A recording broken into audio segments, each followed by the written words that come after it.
The 15-Point Plan is part of the Win Make Give podcast network.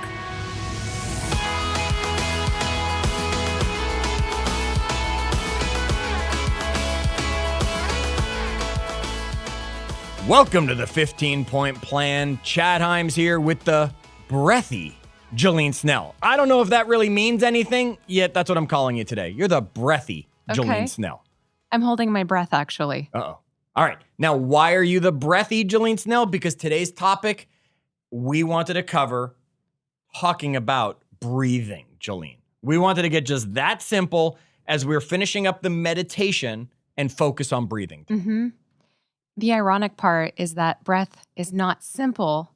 There's so much to it. The breath itself can be simple, but the scientific research behind what it does or might not do for the body is really impressive. All right. I'm looking forward to learning a lot. I got to be honest, folks. Jillene did 98% of the research. All right. She did 100% of the research for this episode. I'm going to drop some amazing ideas. No, I'm probably not.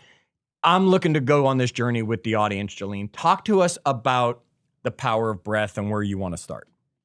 So if we're like most people, we probably don't think much about breathing, right? I mean, why would we? Because our body automatically does this for us without us having to tell it to. Okay. So Chad, Yep. The question arises, are you a nostril breather or are you a mouth breather? I'm a mouth breather. How do you know that? Oh, I 100% know I'm a mouth breather because I can't breathe with my mouth closed for an extended period of time. Okay. I will run out of air and I will have to open my mouth to take in enough air. I don't get enough through my nose. All right. Well, let's talk more about this. We can diagnose you later. Okay. Breathing through our noses, not our mouths, can transform our health for the better. According to an individual, his name is James Nestor, and he wrote this book called Breath. Yep. And this book is quite fascinating. There are some extreme concepts that come about in this book, but his research is extensive. Okay. And of course, pick up the book yourself if you want to dive in more, but we're going to summarize a lot of it for you in this episode here. All right. And the book link will be available to you in the show notes, so feel free to grab it there. Jillene, go. So let's just talk a little bit about what breath does for you. Okay. In the form of a question, did you know that breathing through our nose filters, heats, and moistens the air that we breathe? And what's more, it releases chemicals that regulate our heartbeat and lower our blood pressure. I actually did know that, yes. Good. When we breathe heavily, we release more carbon dioxide, which reduces our blood flow. Mm-hmm. This is why hyperventilating, which people do in more extreme cases and not so extreme cases. Sure. They might be hyperventilating and they don't know it. It's just a quick form of breathing. Okay. That and exercise can cause us to feel lightheaded. So I don't know if anyone's been to like breath work classes or just told to take a deep breath because they are hyperventilating or stressed. And then you feel that lightheadedness. And that's, according to James Nestor, that's not actually a good thing. Like there aren't necessarily long-term positive effects from that. Breathing slowly is what will help maintain our blood carbon dioxide levels, which is more efficient for our bodies. And we'll talk about that more in a few minutes. Okay. Let's talk about some of the things that scientists have learned with some studies that they've done. They've learned that excessive mouth breathing actually can alter the shape of your face. I wonder what I would look like if I was different. That's a very interesting thought. So in sort of a brutal experiment, scientists plugged the noses of lab monkeys. And over 2 years, they documented as their mouths changed and their teeth grew more crooked. Here at the 15-Point Plan podcast, we do not promote the abuse of lab monkeys. We do not. Thank you for the disclosure. Even looking at a photo of this hurts. The monkey's dental arch is narrowed and their teeth warped. This has not only influenced their health, but it's influenced the entire shape of their heads. However, this is to add on to your disclaimer, when they were finally unplugged, the faces of these monkeys went back to normal within 6 months. And the reason for it all is how they breathed. They were breathing through their mouth instead of their noses. Okay. So another doctor referenced that mouth breathing contributes to periodontal disease and bad breath. I mean, who wants that? And was the number one cause of cavities, even more damaging than sugar consumption, bad diet, or poor hygiene. Now, I don't know about you, but I blame my cavities on eating too much sugar as a child. maybe not brushing my teeth after. Who knows what took place back then? I'm going to now But blame it on breathing could be through my that I mouth. was also a mouth breather. Sure. And as a child, you don't always pay attention to that. So this can also happen to humans, not just monkeys. It can actually change, according to the research, the shape of our face, and it can crowd our teeth. So these are some of the facts that James Nestor has included in his book called Breath. Now, Chad, let's look at the impact of breath on lung capacity. Okay.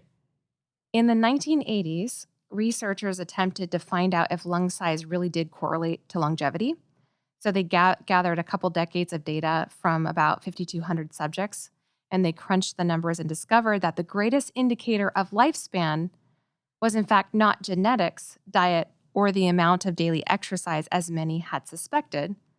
It was lung capacity. Interesting. So what they're saying is that the larger the lung capacity, the longer the life. And we think larger lung capacity means really deep breaths. Sure. That's what we think. As basic as this sounds, it's full exhalations that we seldom practice. Okay. You remember the last time you've taken a complete full breath and exhaled all of it? Are you really asking me that question? Yeah. Yeah, it was like this morning because I do breathing exercises Okay. every day. Good.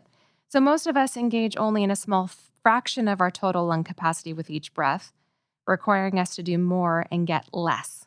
One of the first steps in healthy breathing and expanding our lung capacity is to extend our breaths out. So this will move the diaphragm up and down a bit more. And we want to get the air out of us before taking a new breath in. Okay. So let's talk a little bit more. We said we'd come back to this concept of carbon dioxide.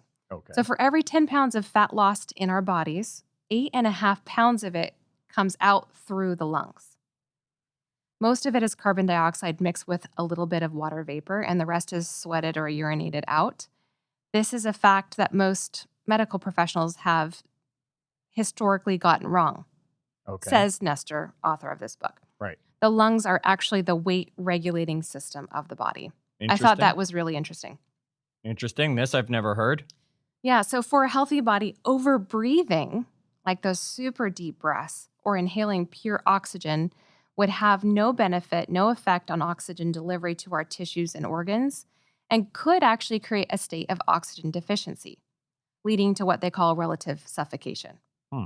So here's some examples of that. Okay. A quarterback who might take some really deep breaths in between plays, right? Yep. It could be a jet-lagged passenger. I don't know if you've been to one of those airport oxygen bars. I refuse to go to one. I don't think they do anything. I have not done one of those either. I've seen them in Vegas. But Nestor says that they are of no benefit because inhaling, you can save the $50. Inhaling the gas might increase blood oxygen levels 1 or 2%, but that oxygen will never make it into our hungry cells. We'll simply just breathe it back out. Got it. So I hope you all are tracking on some of the benefits, but also some of the things that can take place in our body if we don't practice some different breathing techniques.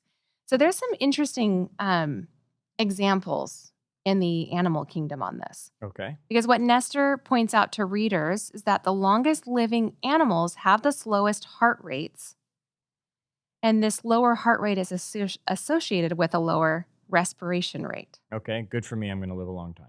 Yeah, right? Hence, the animals that breathe the least are living the longest.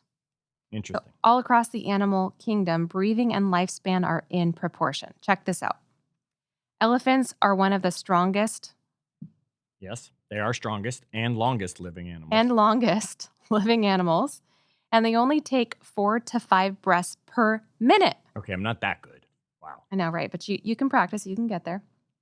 Similarly, alligators only take 1 breath per minute. Oh, and they live forever, right? Alligators have been around since like dinosaur days. You know what? I didn't pull up their lifespan in the research, but I should.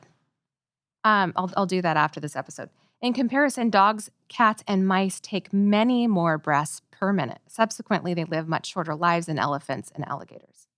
So where does that put us, Chad? I'm an elephant. Humans sit somewhere between elephants and alligators and cats and dogs for both breath rate and lifespan.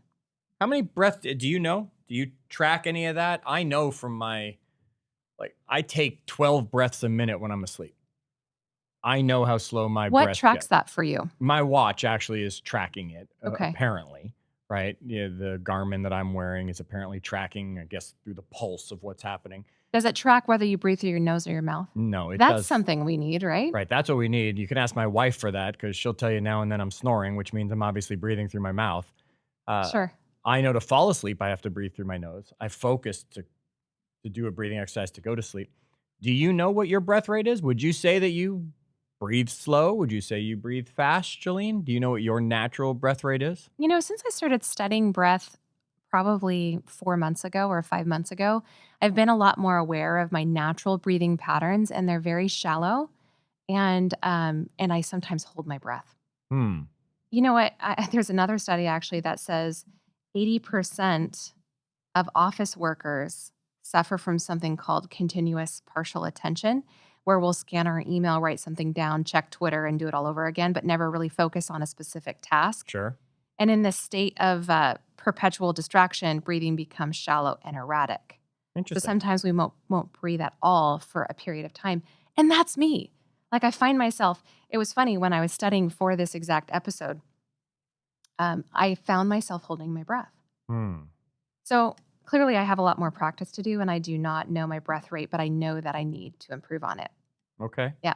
So give us some closing thoughts about breathing based on Nestor's book. Of course, this is his research that you're referring to as you've It's been going his through. research, but I'm simplifying it down for our audience today because his For book me, basically, is yeah. extensive. And frankly, from my opinion, I think you could do a book summary or one of those websites that do the summaries and get the cliff notes, and that Okay. would probably be very beneficial, or this episode here. But unlocking these health benefits that we talked about from breathing can be just as easy, Chad, as breathing just a little bit slower. Okay. So people think a little bit deeper, but he's arguing that it should be a little bit slower. Slow and less deep breathing is the most beneficial.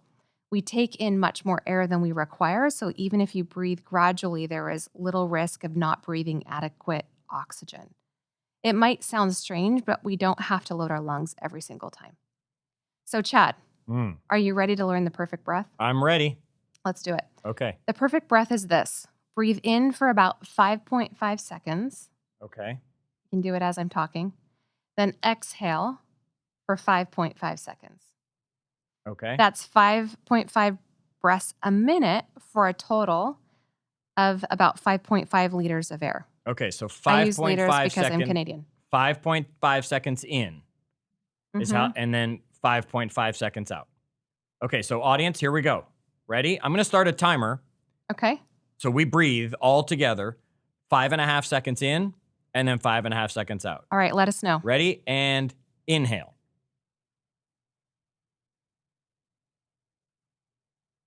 And exhale. And repeat. Wow. How did that make you feel, Jillene? Did that make you feel gasping for air? Like, oh my gosh, where's the air? Or did that make you feel like, oh, I'm supposed to be breathing already and I'm usually breathing deeper than that? How'd that make you feel? It felt abnormal. Because you were truly focused on it, or because it was faster or slower than normal for you? Slower. Interesting. I would say I'd take probably 3 breaths normally for the 5.5 in and out. I'm curious what other people are experiencing as they're doing this exercise. But what you can do is you can practice this perfect breathing for a few minutes, a few hours, and there's really no such thing of having too much peak efficiency in our body by this breath work. Perfect. Yeah. Okay. So Nestor says breathing is like rowing a boat. Taking a zillion short and stilted strokes will get us where we're going, but they pale in comparison to the efficiency and speed of fewer, longer strokes. So that's a good analogy to think of when you're breathing. And again, it's all about practice and just knowing what and how it will impact our bodies, because Nestor believes that this type of breathing, this slower, delayed breathing, has led to healing illnesses like asthma, anxiety, attention deficit disorder, and so many more that he's talked about in his book, simply by reversing the way that we inhale and exhale. Yeah, I would challenge everybody out here. Here's the thing I know about breathing, and I'm no expert on breathing. And you've mentioned it during this from Nestor's information. Are you breathing through your diaphragm, not breathing into your chest? And too many people breathe into their chest, which is that shallow breath, just thinking they're filling their lungs and they're breathing very high. Breathe deeper. Breathe through your belly button. That'll be moving your diaphragm. That'll be helping you fill your air. Jillene, this is some amazing information you shared with us. Folks, if you want to check out the book, Breathe, Dave's going to put the show notes. He'll have the link to the book in the show notes as we do, so you can get into all the science. You know what? Best thing about the 15-Point Plan podcast, you don't have to get into all the science. Why? Because boy, Jillene really does love diving into it, doesn't she? She loves to make sure she's bringing us the science and the details. Me, I just like to bring us some stuff to talk about. Jillene likes to bring us the science. Make sure you stay with the 15-Point Plan, not just on your daily activities, yet with every episode we bring you, because we are going to continue to bring you the science that you don't have to do the research for and help you get out of that rut and instead into the groove that can be provided for you. All right, folks, we hope this episode ups your energy and takes you to the next level.